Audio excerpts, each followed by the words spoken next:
وہ وہاں سے ان کا عقیدہ ہی ختم کر دیا جاتا ہے۔ اب یہاں سے بہت ساری جگہوں پر ہم بچوں کی خبر بھی نہیں لیتے، شام تک تو کافر بن کر کے نکلے ہوتے۔ میرے آقا صلی اللہ تعالی علیہ وسلم نے سچ فرمایا، کل مولود یولد علی الفطرہ وابواہ یہودانہ او یمجسانہ او ینصرانہ او کما قال رسول اللہ صلی اللہ علیہ وسلم۔ ہر پیدا ہونے والا بچہ اسلام کی فطرت پہ پیدا ہوتا ہے، مسلمان پیدا ہوتا ہے، اس کے ماں باپ اس کو یہودی بناتے ہیں، عیسائی بناتے ہیں یا آگ کا پجاری بناتے ہیں، بچے کو اس کے ماں باپ بناتے ہیں۔ یہ ہم نے آج دیکھا ہے، ماں باپ ہی تو ڈال رہے ہیں ایسی جگہوں پر جہاں وہ ایمان اپنا بیچ کر کے آ چکا ہوتا ہے، اسے بھی خبر نہیں، ماں باپ کو بھی خبر نہیں، ایمان رخصت ہو چکا ہوتا ہے۔ عزیزان گرامی اوقات، قیامت کے آنے سے پہلے اور جو علامات ہیں، یہ سب چیزیں تو آپ دیکھ ہی رہے ہیں، یہ کوئی نئی باتیں نہیں تقریباً ہو رہی۔ ماں باپ کی نافرمانی جس کو حضور نے فرمایا وہ بھی ہے، اور نیچ طبقے کے لوگ، ننگے پیروں والے لوگ بڑی بڑی بلڈنگوں میں فخر کرنے لگیں گے، حکومتوں کے تخت پر آ جائیں گے۔ وہ سب سے زیادہ تو ہمارے یہاں نظر آتا ہے، ہمارے یہاں چائے بیچنے والا اوپر تک چلا جاتا ہے، اب پان بیچنے والا کہاں تک جائے گا یہ نہیں معلوم۔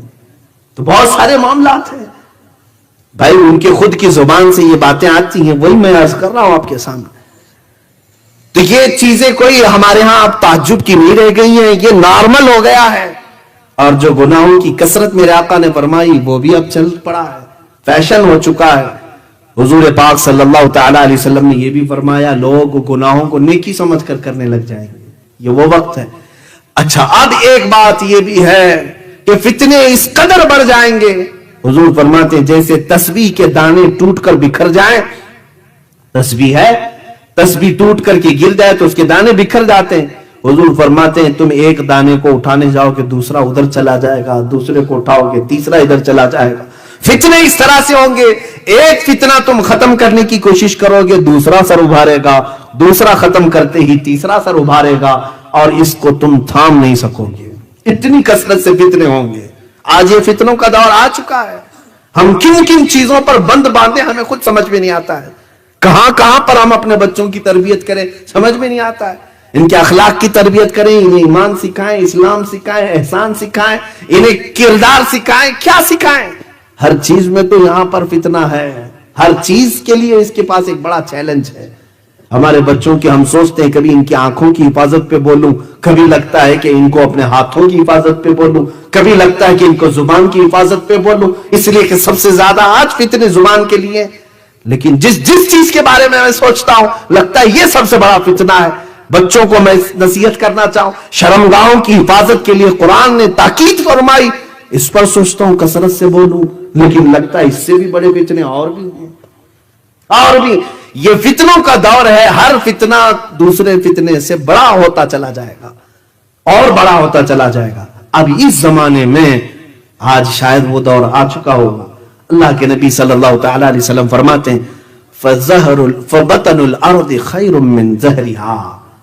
تم دیکھو گے ایک وقت ایسا آئے گا جب یہ فتنے عام ہو جائیں، تمہارے علماء، اب تین باتیں حضور نے فرمائی ہیں، توجہ چاہنا، علماء بھی ہیں اور میں بھی ان کی برادری میں ہی ہوں، میں اپنے آپ کو شامل کر کے کہوں گا، جب علماء بددیانت ہو جائیں، حق بولنا چھوڑ دیں، تمہارے غنی جتنے بھی مالدار ہیں یہ بخیل ہو جائیں، اور تمہاری عورتیں بے پردہ ہو جائیں، تین چیزیں میرے آقا نے فرمایا، جب علماء بددیانت ہو جائیں، تمہارے غنی امیر بخیل ہو جائیں، پیسے روک کر کے جمع کر کے سانپ کی طرح بیٹھنے لگے ہیں، اللہ کی راہ میں نہیں دینا چاہتے، اور تیسرے جب تمہاری عورتیں بے پردہ ہو جائیں، میرے آقا فرماتے ہیں تو اے مسلمان تیرے لیے زمین کا نیچے والا حصہ اوپر والے حصے سے بہتر ہے۔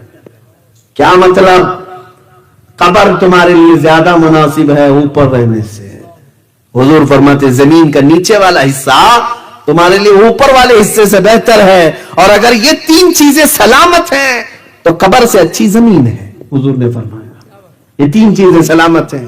اب وہ تین چیزیں تو سلامت نظر نہیں آ رہی، اور میرے آقا صلی اللہ تعالی علیہ وسلم نے فرمایا، میں حدیثیں مفہومات حدیث عرض کر رہا ہوں، الفاظ حدیث تک کا تذکرہ نہیں ہو رہا ہے، یہ بھی برکت کے لیے میں عرض کر رہا ہوں۔ آپ کو یہ ساتھ ایک وقت ایسا آئے گا، فرماتے میرے آقا تم گزرو گے قبرستان کے پاس سے تو قبر کو دیکھ کر کے کہو گے کاش اس کی جگہ میں سویا ہوتا تو اچھا ہوتا. اس قدر تمہارے اوپر بلائیں آ چکی ہوں گی, اس قدر فتنے آ چکے ہوں گے, تم قبر والے کو دیکھ کر کے کہو گے کاش اس قبر میں میں ہوتا تو زیادہ اچھا ہوتا. کیوں ایسا سوچو گے؟ اس لیے کہ وہ سیف چلا گیا, پہلے کے دور میں چلا گیا, ان فتنوں کو نہیں دیکھا, محفوظ چلا گیا. کورونا کے آنے سے پہلے, لاک ڈاؤن کے آنے سے پہلے تو یہی خیالات آ رہے تھے. یہ جو پہلے جا چکے بیچارے عزت کے ساتھ گئے, یہ سب بلاؤں کو تو دیکھا نہیں انہوں نے, محفوظ گئے ہیں. اب یہ سختیاں بڑھتی چلی جائیں گی اور یہ زمانہ اور سختی کے ساتھ آئے. اب ہمیں معلوم بھی نہیں اب موت کون سے بستر پہ آئے گی, کس طرح ریپ کر کے ڈالا جائے گا, کہاں کھود کر کے ہمیں پھینک دیا جائے گا, معلوم نہیں. لیکن ہم سے پہلے جو گئے وہ اچھے محفوظ چلے گئے. یہ چیز آپ کے ساتھ آئے گی, تم قبر کو دیکھ کر کے تمنا کرنے لگ جاؤ گے کاش اس کی جگہ میں ہوتا تو اچھا ہوتا. یہ حدیث پاک میں عرض کر رہا ہوں, رسول کریم صلی اللہ تعالی علیہ وسلم نے فرمایا اب ذرا میں آپ کو ان حالات کے بعد پوری روئے زمین پر کیا تبدیلیاں آئیں گی, دنیا میں کون سا انقلاب آئے گا, اس پر بھی بات کر لیتے ہیں. یہ تو ہو گئی شخصی باتیں, ہمارے ساتھ کیا کیا ہوتا ہے. اب کائنات کی پوری زمین پر سیاست کو لے کر کے, حکومت کو لے کر کے, مال و دولت کو لے کر کے, دوسری قوموں کو لے کر کے کیا کیا حالات ہوں گے, یہ بھی میرے آقا نے سب بتا دیا. میں چیلنج کے ساتھ کہتا ہوں میرے عزیزوں, مخبر صادق صلی اللہ تعالی علیہ وسلم نے قیامت کی جتنی نشانیاں بتائیں, دنیا کا آج تک کوئی بھی پریڈکشن دینے والا کوئی بھی اتنی باتیں نہیں بتا سکا. حضور اکرم صلی اللہ تعالی علیہ وسلم ہر صدی کے بعد ہونے والی بات کو بتا دیا, اور کئی چیزیں اس میں وقوع پذیر ہو گئی. حضور نے جو بیان کیا وہ ہو بھی گئی ہیں. اب اللہ کے حبیب صلی اللہ تعالی علیہ وسلم نے کائنات کے بارے میں یہ فرمایا, تم دیکھو یہ قیامت اس وقت تک نہیں آئے گی جب تک بالواسطہ یا بلا واسطہ پوری دنیا پر سوائے حرمین طیبین کے یہود و نصارہ کی حکومت نہ ہو جائے. ہر ملک, ہر ریاست, ہر سیاست یہود و نصارہ کے کنٹرول میں آ جائے گی. ایک وقت آئے گا یہ, اور ابھی میں سمجھتا ہوں تقریباً ہو چکا. جو بنام مسلمان دکھ رہے ہیں میرے عزیزوں وہ ڈمی پیس ہیں, وہ صرف ڈمی پیس ہیں. چاہے وہ سعودی کے بادشاہ ہوں, امارات کے بادشاہ ہوں, بحرین کے بادشاہ ہوں, یہ کٹ پتلی ہیں. ان کی ڈور تو امریکہ کے ہاتھ میں ہوتی ہے, اسرائیل کے ہاتھ میں ہوتی ہے.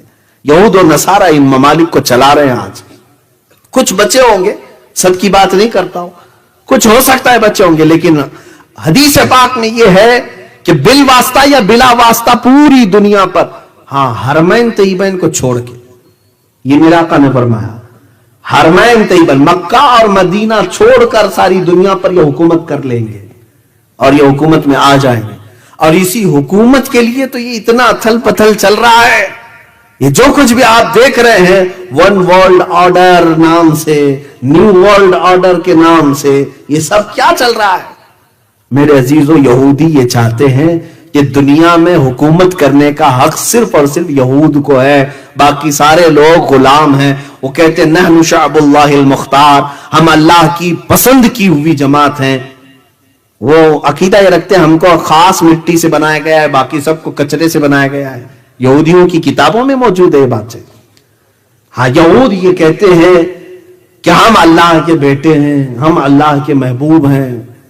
قرآن میں بھی اللہ تعالیٰ نے فرمایا قالت الیہود نحن ابناء اللہ واحباؤہ, یہود یہ کہتے ہیں ہم اللہ کے بیٹے ہیں اور اس کے محبوب ہیں. تو یہ آج انہوں نے پوری دنیا میں بھی اپنے نام ایسے رائج کر دیے, جیولری, جیوز سے بن کر جیولری بن گئے. وہ گولڈ پر اپنا حق جتاتے ہیں. پوری دنیا کا سونا ہمارا ہے, پوری دنیا کا سونا ہمارا ہے. آج پوری دنیا میں اکنامک کے اور گولڈ کے ریٹ طے کرنا, اتارنا, چڑھانا یہ اپنے ہاتھ میں رکھے ہوئے ہیں.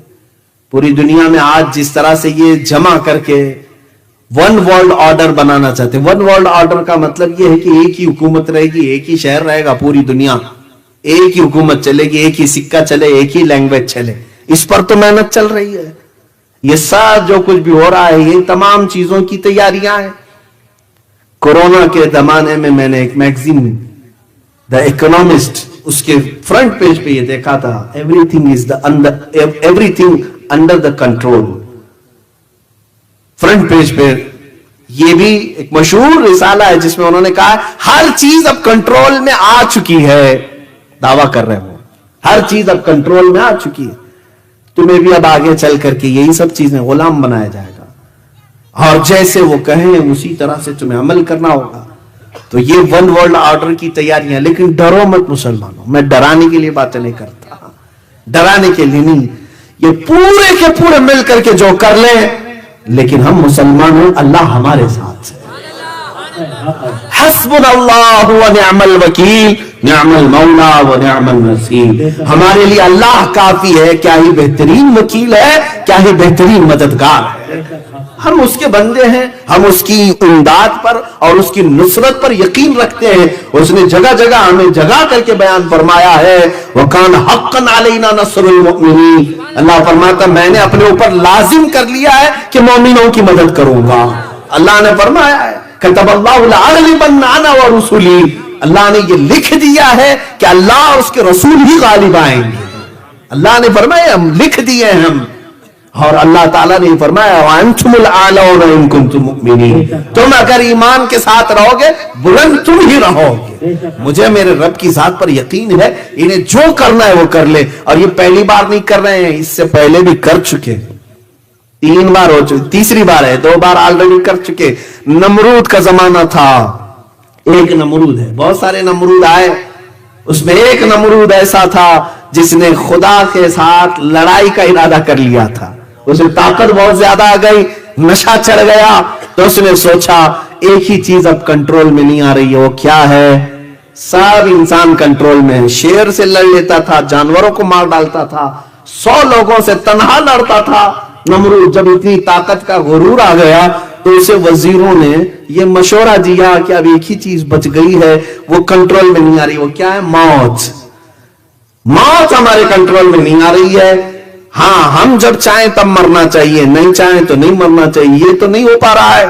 کہا یہ کیسے ہوگا؟ کہا یہ خدا دیتا ہے، اس کو ایک بار گرا دو، مار دو تو سارا کنٹرول میں آ جائے گا۔ اس بیوقوف نے کہا کہ ٹھیک ہے، وہ رہتا کہاں ہے؟ اس کے وزیروں نے کہا آسمانوں پر رہتا ہے۔ اس نے بلڈنگ بنانا شروع کر دیا، بہت بڑی بلڈنگ بنایا، ہو سکتا ہے اس وقت کی ورلڈ ٹریڈ سینٹر کی طرح ہو، بڑی عمارت بنائی۔ یہ اسرائیلی کتابوں میں موجود بات بتا رہا ہوں، میرے اسلامی روایات کی بات نہیں کر رہا ہوں۔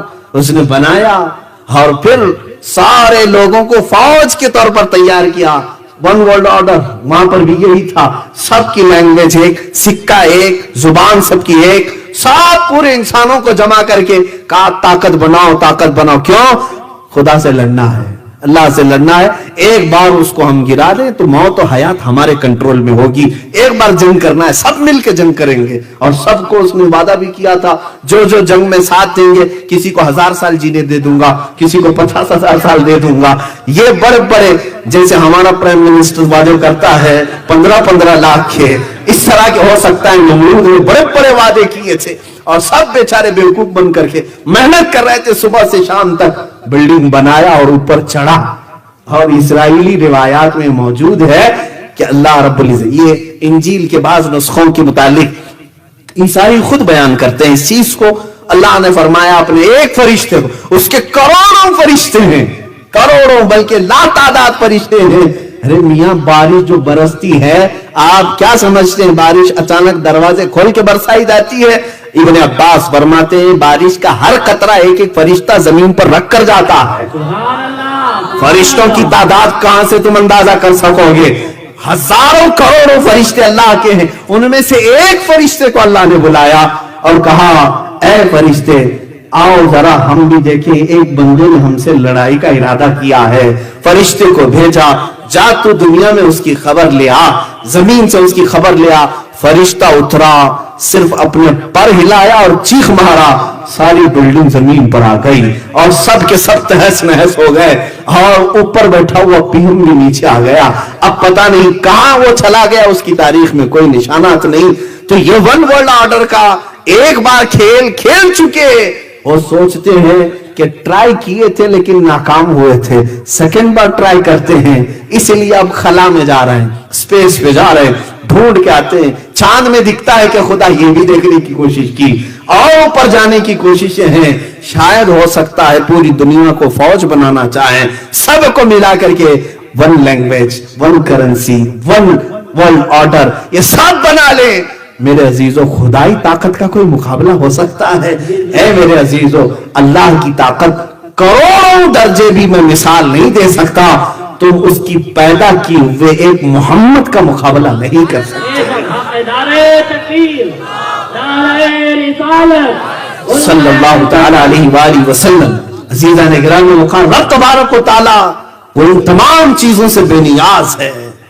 ہاں, بندہ ہو کر کے اس سے کوئی مقابلہ کر ہی نہیں سکتا. بات میری یہ چل رہی تھی, یہود و نصارہ پوری دنیا پر غلبہ حاصل کرنا چاہتے ہیں صرف اس لیے. اچھا, ایک ان کی کمزوری میں بتاؤں, ویک پوائنٹ. میں نے یہودیوں کے متعلق بہت کافی دنوں تک پڑھ کر کے ان کو دیکھا ہے. ان کا ایک ویک پوائنٹ ہے, یہ مرنا نہیں چاہتے. ہاں, اس سے ان کو ڈر بہت ہے. اور یہی چیز قرآن میں بھی اللہ نے فرمایا. اللہ تعالیٰ فرماتا ہے فَتَمَنَّوُا الْمَوْتِ, اگر تم اللہ کے محبوب ہو, اس کے بیٹے ہو, تو موت کی تمنا کر کے دکھاؤ. لیکن وہ مرنا ہی نہیں چاہتے, ہرگز نہیں. بلکہ وہ آپس میں ایک دوسرے کو سلام کیا کرتے ہیں, زی 1000 سال, زی 1000 سال, 1000 سال جیو بھائی, 1000 سال جیو بھائی. جیتا کوئی نہیں ہے 100 سال بھی, لیکن سلام بھی ان کا یہی ہے, 1000 سال جیو, 1000 سال. وہ حریص ہیں کس کے, جینے کے, مرنا نہیں چاہتے. اور وہ پوری ٹیکنالوجی آج یوز کر کے جو چیز نکالنا چاہ رہے ہیں وہ یہی ہے کہ موت سے کوئی چھٹکارا مل جائے, ڈپلیکیٹ ہارٹ بن جائے, کچھ دوسرا اس کا یعنی الٹرنیٹ مل جائے کہ لائف اور بڑھائی جا سکے. لیکن اب تک نہیں کر سکے, اب تک نہیں کر سکے. ارے یہ لوگ روبوٹ تو بنا لیے لیکن اپنی سانسیں بڑھا نہیں سکے, اپنی سانسیں نہیں بڑھا سکے. کیونکہ قرآن میں وعدہ ہے, میرے رب نے فرمایا اذا جاء اجلهم فلا يستأخرون ساعة ولا يستقدمون. جب وہ وقت مقرر آ جائے, ایک آن نہ پہلے آئے گی نہ ایک آن بعد میں آئے گی. وہ رب تعالیٰ کا وعدہ ہے, تم 1000 جتن کر لو, اس سے نہیں بچ سکتے. اب ہمارا کانفیڈنس اس سے بھی بڑھ کر کے اس لیے ہونا چاہیے کہ کائنات میں اگر اللہ کے بعد سب سے بڑا مرتبہ کسی کا تھا تو میرے آقا محمد رسول اللہ صلی اللہ علیہ وسلم کا. جب رسول پاک بھی موت کے مرحلے سے گزر چکے, اب بچا کون ہے, اب بچا کون ہے؟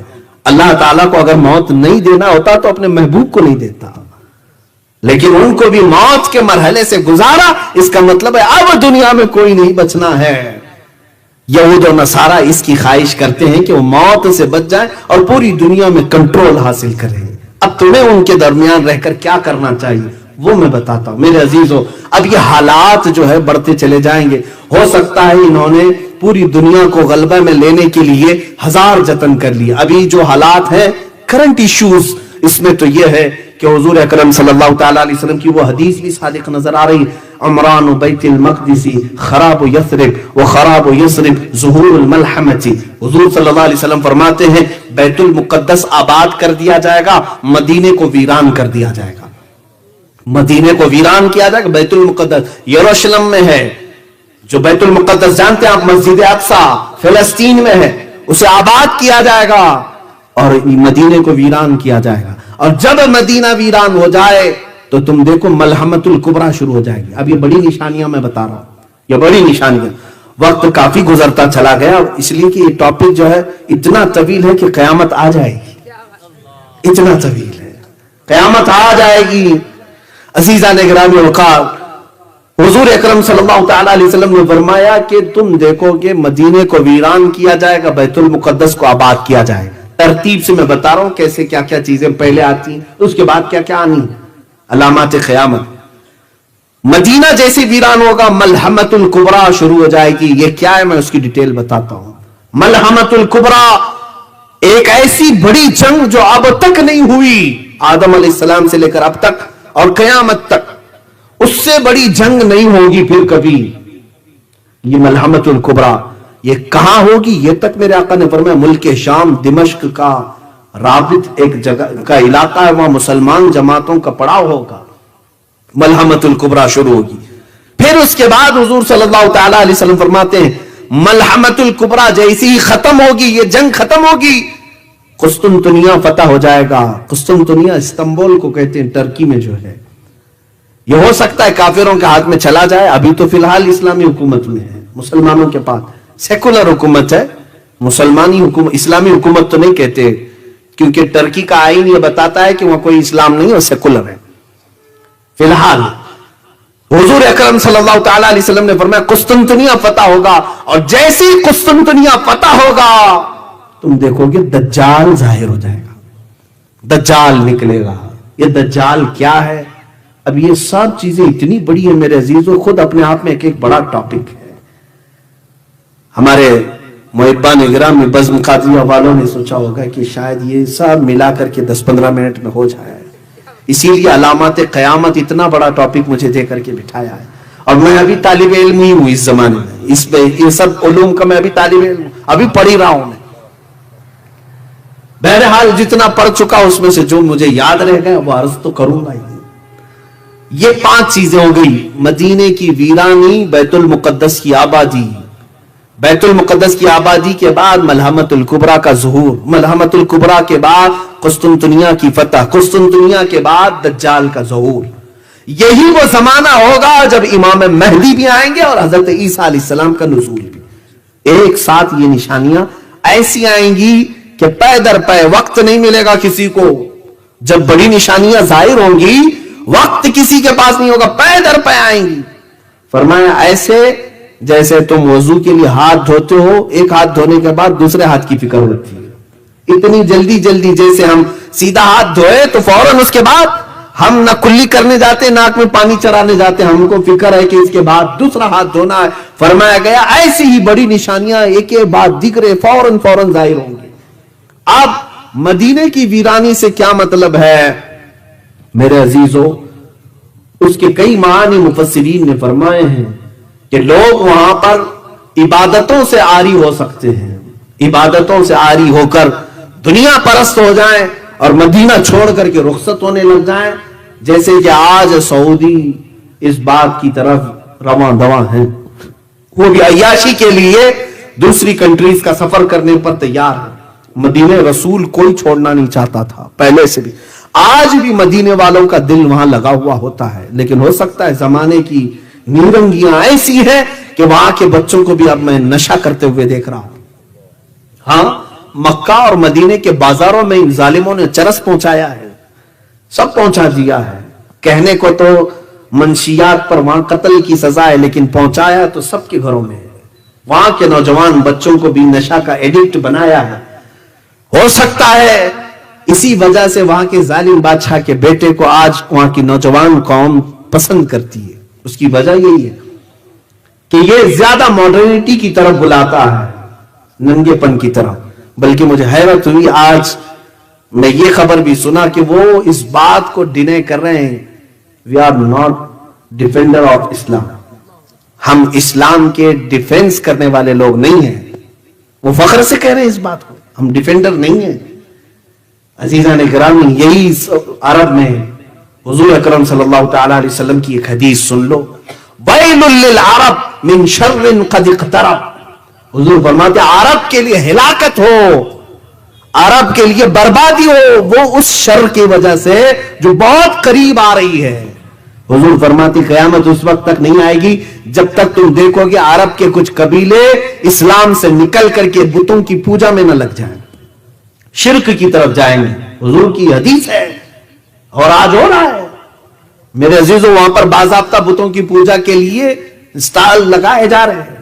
بہت قریب ہم آ چکے, قیامت کے بہت قریب آ چکے. جتنی حدیث میں یہ باتیں بتائی گئی تھی وہ ایسی رونما ہو رہی ہیں, اللہ کی پناہ.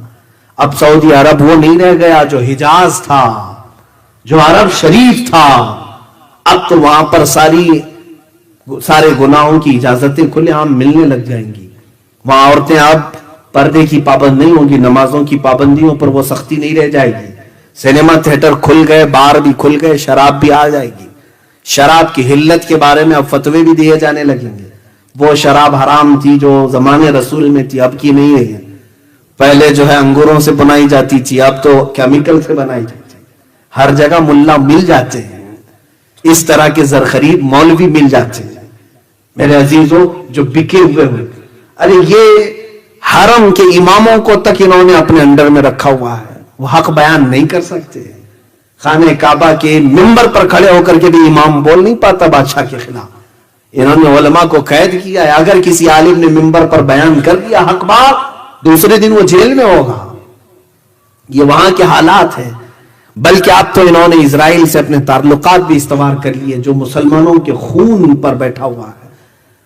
وہ اسرائیل جس کے متعلق وہ یہود، میں یہودی ان ظالموں کے بارے میں کہہ رہا ہوں جن کے بارے میں قرآن نے کہا غیر المغضوب علیہم ولا الضالین، اے اللہ ہمیں ان کے راستے پر نہ چلا جن پر تیرا غضب ہوا ہے. کس پر غضب ہوا ہے؟ قوم یہود پر. اور لوگ مجھے کہتے ہیں آپ اتنا زیادہ ایک قوم کو ٹارگٹ کر کے بولتے ہیں. تو میں کہا میں نہیں بولتا ہوں، قرآن کہہ رہا ہے. قرآن جگہ جگہ فرما رہا ہے وَبَاءُوا بِغَضَبٍ مِّنَ اللَّهِ، وہ اللہ کے غضب میں لوٹے ہوئے ہیں. یہی یہود کے بارے میں اللہ فرماتا ہے يَقْتُلُونَ النَّبِيِّينَ بِغَيْرِ حَقٍّ، یہ نبیوں کا قتل کرتے تھے، ناحق قتل کرتے تھے. قرآن کی یہ آیات بتا رہی میرے عزیز.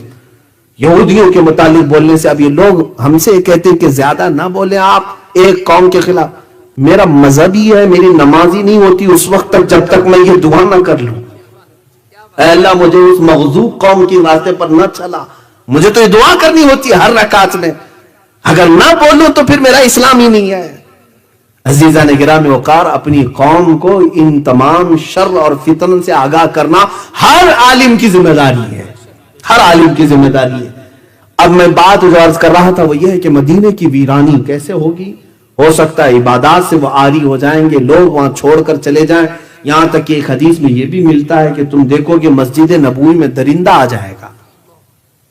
اللہ کے حبیب صلی اللہ تعالی علیہ وسلم نے فرمایا، بعض محدثین نے اس حدیث کو پڑھتے ہوئے یہ فرمایا ہو سکتا ہے یہ اسی زمانے کے بارے میں فرمایا جب یزید نے حرہ جس کو کہتے ہیں، یزید کے گورنر نے جب مدینے پر چڑھائی کی تھی تو مدینے والوں کو لوٹ لیا تھا. وہاں پر 3 دن تک مسجد نبوی میں اذان نہیں ہوئی تھی، گھوڑے باندھے گئے تھے. وہ ایام حرہ کے متعلق بھی یہ ہو سکتی ہے حدیث، لیکن قیامت کے قریب کے متعلق حدیث آئی ہے. تو مدینے کی ویرانی کے فوراً بعد جو حضور نے فرمایا وہ بیت المقدس کی آبادی وہ اس زمانے میں لگ رہی ہے. یروشلم کو انہوں نے اپنا کیپٹل بنا دیا. یہ سب نیوز آپ کو معلوم ہوگی. اسرائیل اب اپنے کیپٹل یروشلم کو بنایا، بیت المقدس کو. امریکہ نے اس کو تسلیم کر لیا، بڑی بڑی کنٹریز نے تسلیم کر لیا. آج تک یہ معمہ تھا، آج تک یہ جو ہے لائن حل مسئلہ تھا کہ فلسطین اور اسرائیل کے درمیان یہ پہلے سے اقوام متحدہ جو UN ہے وہ اس کو تسلیم نہیں کرتا کہ تل ابیب جو اسرائیل کا کیپٹل تھا وہیں تم رہو. لیکن آج اس نے دادا گیری کر کے بیت المقدس پر ہم قبضہ کر لیا اور اپنی سفارت خانے بھی دوسری کنٹریز کے وہاں منتقل کر دیے، اپنا کیپٹل بنا دیا. اور اب یہود کا منصوبہ یہ ہے کہ بیت المقدس مسجد اقصی کو ختم کرنا ہے. وہاں پر انہوں نے جعلی ارتھ کویک بھی لائے، زلزلے لا کر کے کسی طرح مسجد گر جائے. اس کے بعد ان کو ہیکل سلیمانی بنانا ہے، 3rd ٹیمپل اس کو کہیں گے، یہ بنانا ہے. کیونکہ یہودیوں کے عقیدے میں یہ ہے کہ جب 3rd ٹیمپل بنائیں گے تب ان کا مسیحا آئے گا. وہ مسیحا کس کو کہتے ہیں؟ دجال کو کہتے ہیں. دجال کے انتظار میں ہیں یہودی، کیونکہ دجال کی فوج میں سب سے زیادہ جو لوگ ہوں گے وہ صرف یہودی ہوں گے. یہودی اس کے انتظار میں روزانہ نہ جانے کیا کیا بلی چڑھاتے ہیں، تسبیح پڑھتے ہیں، اس کے آنے کے انتظار میں دعائیں کرتے ہیں. دیکھیں مسیحا کا لفظ جو ہے 3 بڑے مذہبوں میں ملتا ہے، یہودیوں کے مذہب میں، عیسائیوں کے مذہب میں اور ہمارے مذہب میں بھی مسیحا کا لفظ، لیکن ڈیفرنٹ ہے. سوچنے کی فکر کرنے کی طریقہ الگ الگ ہے. یہودی دجال کو مسیحا سمجھتے ہیں اور مسلمان اور عیسائی عیسیٰ علیہ السلام کو مسیحا سمجھتے ہیں. ہم بھی عیسیٰ علیہ السلام کے انتظار میں ہیں، عیسائی بھی انتظار میں ہیں. بعض عیسائی، بعض تو یہ کہتے ہیں کہ وہ مصلوب ہو گئے، قتل ہو گئے، ان کو پھانسی دے دی گئی. لیکن بعض ان میں بھی بہت ساری فرقے ہیں، آرتھوڈکس ہیں، کیتھولک ہیں، پروٹسٹنٹ ہیں، سب کے عقیدے اپنے اپنے الگ الگ بنے ہوئے ہیں. انجیلوں کی بھی قسمیں الگ الگ ہو گئی، بائبل کی کتنی. بہرحال ایک متفقہ عقیدہ یہ ہے کہ عیسیٰ علیہ السلام دوبارہ آئیں گے، اور مسلمانوں میں تو سب میں اتفاق ہے. حضور نے فرمایا قیامت اس وقت تک نہیں آئے گی جب تک عیسیٰ ابن مریم نازل نہ ہو جائے. حضور نے فرما بھی دیا ہے کہاں آئیں گے، کیسے آئیں گے. دمشق میں آئیں گے، ملک شام میں عیسیٰ علیہ السلام وہاں آئیں گے. اب یہ بعد کی باتیں ہیں، یہ علامات. اور تو یہاں بات تھی بیت المقدس کی آبادی. 2 لاکھ بستیاں ابھی یہودیوں نے بنائی جہاں پر بینڈ تھا. 2 لاکھ لوگوں کو بسا دیا. یہ آباد کرتے جا رہے ہیں اور سارے 5 سٹار ہوٹل یروشلم کی طرف جا رہے ہیں. یہ بیت المقدس کی آبادی ہے. فرمایا گیا تھا جو حدیث میں کہ بیت المقدس آباد ہوگا، مدینے کو ویران کیا جائے گا. سوچو آپ، یہ تو میں صرف گیس کر کے آپ کو قریب کرنا چاہ رہا ہوں. اس کے بعد ان لوگوں نے ساری ملٹی نیشنل کمپنیاں جتنی بھی ورلڈ کی ہیں ان سب کا سینٹر انہیں اسرائیل میں بنانا ہے، یروشلم میں بنانا ہے. چند دنوں کے بعد آپ دیکھو گے یہ جو سپر پاور ہیں یہ بھی سب ٹوٹ کر بکھر جائیں گے اور ون ورلڈ آرڈر کے اعتبار سے سب اسرائیل کی طرف منتقل ہو جائیں گے. سب کو وہ اپنا کرتا دھرتا اسی کو ماننا شروع کر دیں گے. بہرحال یہ وہاں کے ایک عالم نے بھی خود بیان کیا ہے، یہودی عالم نے، وہ ربی ہے، اس نے خود بیان کیا ہے. ابھی ابھی کی بات ہے، لاک ڈاؤن کے ٹائم پہ اس نے خود ایک بیان دیا کہ ہمارے نیکسٹ پلان کیا کیا ہے. بہرحال اگر ہم بیان کریں تو کون سا قصور ہے. عزیزان گرامی وقار، یہ بیت المقدس کی آبادی، مدینے کی ویرانی کے بعد جو ملحمت الکبریٰ ہے وہ کیا ہے سنیں. ایک جنگ ہوگی، بہت بڑی جنگ، جس کا ذکر ان کی مقدس کتابوں میں بھی آیا ہے، جس کو ہرمجدون کہا گیا اردو میں، اور انگلش میں ارمیگڈون کہتے ہیں. ارمیگڈون تلاش کر لینا میرے بچوں، اس کو پڑھو، آپ تحقیق کرو قیامت آنے سے پہلے کیا کیا ہوگا. یہ سب میرے آقا مخبر صادق صلی اللہ علیہ وسلم نے بیان کیا. یہ جنگ اتنی خطرناک ہوگی. حضور پاک صلی اللہ علیہ وسلم فرماتے ہیں اسلام کے مخالف جو لوگ آئیں گے وہ 80 جھنڈوں کے نیچے آئیں گے. ہر جھنڈے کے نیچے 12,000 کی فوج ہوگی. تعداد بھی میرے آقا نے بیان کی. اس اعتبار سے دیکھا جائے کیلکولیشن کر کے 9,60,000 کی فوج تم سے لڑنے کے لیے آئے گی. اب یہ مسلمانوں کے لیے بڑا ہی سخت ترین دن ہوگا.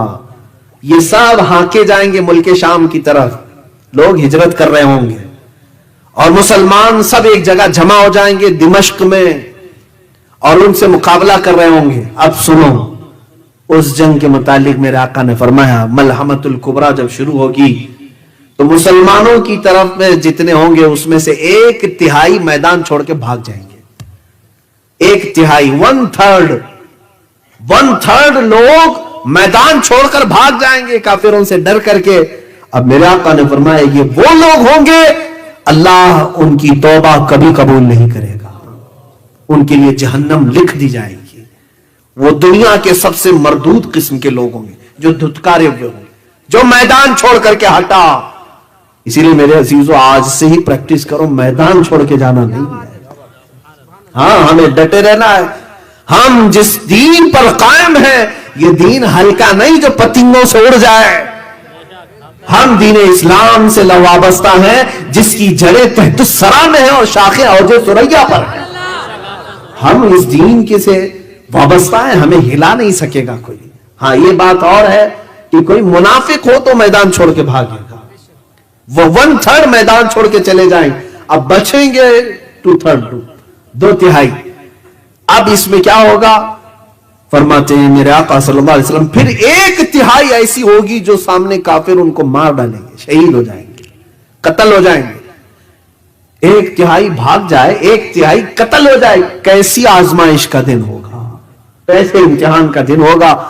میرے آقا فرماتے ہیں تم دیکھنا یہ وہ شہید ہوں گے جو روئے زمین پر سب سے افضل شہید ہوں گے، افضل شہید ہوں گے.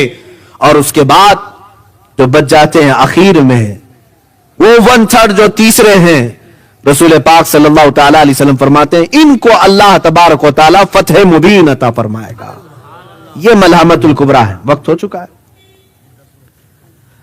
رسول پاک صلی اللہ تعالی علیہ وسلم نے فرمایا یہ ملحمت الکبریٰ. اس کے بعد مسلمان 1/3 جو وہ بچے ہوں گے وہاں سے نکلیں گے، فتح قسطنطنیہ ہوگا اور اس کے فوراً بعد دجال ظاہر ہوگا. دجال کیا ہے؟ یہ دنیا کا سب سے بڑا فتنہ.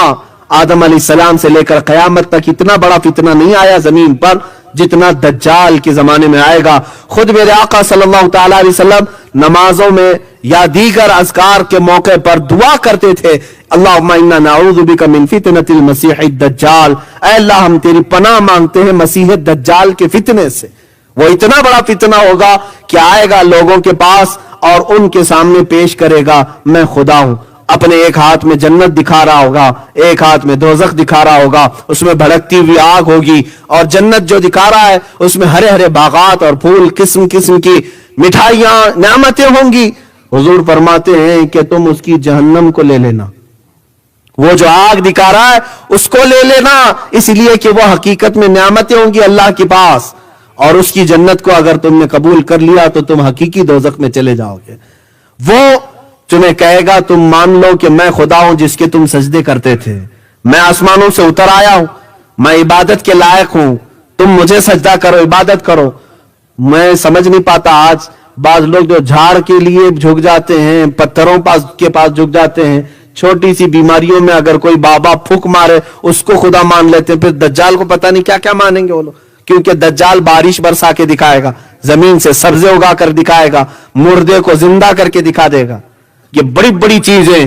تو جو جاہل ہیں وہ جٹ والے باباؤں کو اللہ کا ولی بول دیتے ہیں, تو دجال کو پتہ نہیں کیا کہہ دیں گے, کتنے القاب سے اسے نواز دیں گے کہ یہ تو اس کو پیر بنا لیں گے. ایسے وقت میں ایمان کی آزمائش ہوگی, بہت سارے ایمان چھوڑ دیں گے اور اس کو خدا مان لیں گے, اور یہ سب سے بڑا فتنہ ہوگا دنیا کا, اور دجال لوگوں کی ایمان خرید رہا ہوگا. لیکن جو مخلص مومن ہے, جو صرف اللہ پر ایمان رکھتا ہے, وہ ان کے عجائبات پر ٹس سے مس نہیں ہوگا, یہاں تک کہ اسے وہ گرم کھولتے ہوئے تیل میں بھی ڈالے گا تب بھی وہ لا الہ الا اللہ ہی کہہ رہا ہوگا. عزیزان اکرامی, یہ دجال کا فتنہ جیسے ہی ختم ہوگا, یہ کیسے ختم ہوگا؟ حضرت عیسیٰ علیہ السلام کے ذریعے سے. اللہ تعالیٰ عیسیٰ علیہ السلام کو اتارے گا, ان کی خوشبو سے وہ پگھل رہا ہوگا, ان کی خوشبو سے پگھل رہا ہوگا. 40 ہی دن دنیا میں وہ رہے گا, لیکن فتنہ مچائے گا. بعض نے کہا ہے کہ 7 سال رہے گا, بہرحال لیکن بڑا فتنہ کرے گا, لوگوں کو بہکائے گا, اور اس کے بعد عیسیٰ علیہ السلام اپنی تیر سے مقام لد میں اسے ماریں گے. لد یہ اسرائیل میں ایک جگہ ہے, وہاں اسے قتل کریں گے. اس کے بعد اب جو خوشی کی بات ہے, قیامت سے پہلے اتنی باتیں علامات آپ نے سنی, سب میں ڈر ہی لگا, ڈر ہی لگا. لیکن خوشخبری کی بات یہ ہے, میرے آقا فرماتے ہیں اس کے بعد پوری دنیا میں صرف پرچم اسلام لہرائے گا. جو اللہ کا وعدہ ہے, الذی ارسل رسولہ بالہدی ودین الحق لیظہرہ علی الدین کلہ, وہ خدا ہے جس نے اپنے رسول کو بھیجا دین حق کے ساتھ اور ہدایت کے ساتھ, اس لیے کہ یہ دین پوری دنیا پر غالب کر کے رہے گا. وہ غلبہ اس وقت آئے گا, اور وہ کس کے ہاتھ سے ہوگا؟ امام مہدی کے ہاتھ سے ہوگا. امام مہدی کون ہے؟ میرے آقا فرماتے میری اولاد میں ایک اخیر زمانے میں میرا بیٹا پیدا ہوگا جس کا نام میرے نام سے مشابہ ہوگا. حضرت امام مہدی کا نام محمد ہوگا. وہ سادات میں سے ہوں گے, اہل بیت میں سے ہوں گے, اور مدینہ طیبہ میں ان کی پرورش ہوگی, اور وہ مکہ مکرمہ میں آئیں گے, اور رمضان کا مہینہ ہوگا.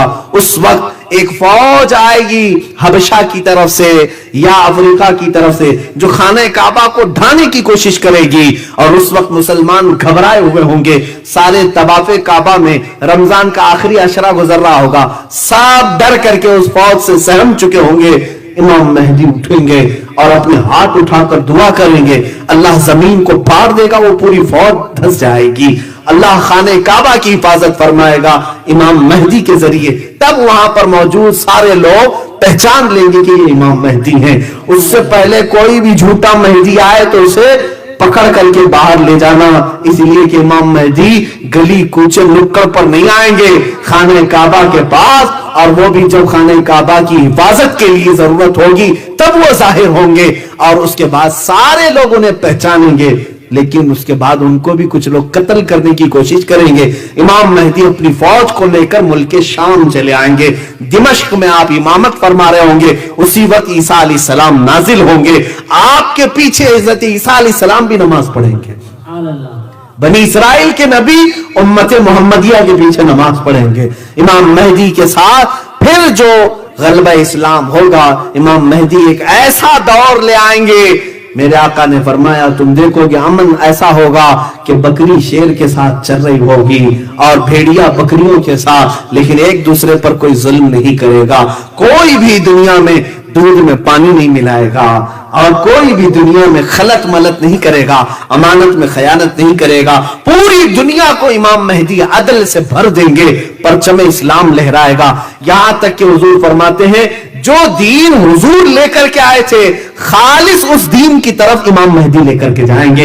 یعنی سارے فرقے ختم ہو جائیں گے, ساری جماعتیں ختم ہو جائیں گی, سارے باطل پیر مر جائیں گے, صرف اور صرف ایک ہی جھنڈا لہرائے گا, وہ حق جماعت کا ہوگا, وہ امام مہدی کے ہاتھوں ہوگا.